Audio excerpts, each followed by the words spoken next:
standing desk was kindly sent to me so I could review it for you guys, and I am enjoying my new setup so much. So this standing desk was perfect for me.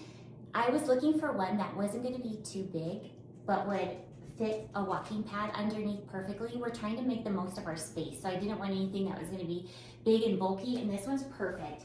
So my laptop's here, I have room for my mouse, I have room for a drink if I want it, a notepad if I want it, and that's about it. And that's exactly perfect.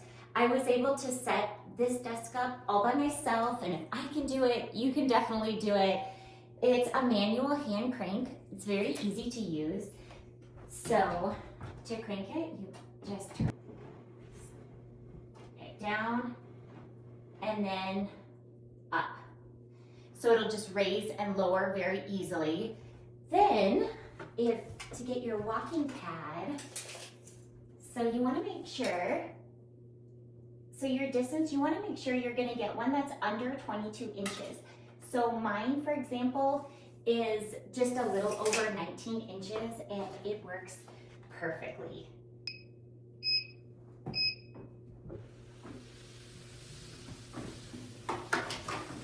I can very easily get my steps in while I'm working. The thing about this is it's amazing how many steps you'll get, even walking at a slow pace, typing. It all adds up super fast. So if you're looking for a desk about this size that's going to be easy to put together and fit a walking pad underneath, I think this would be a really nice option.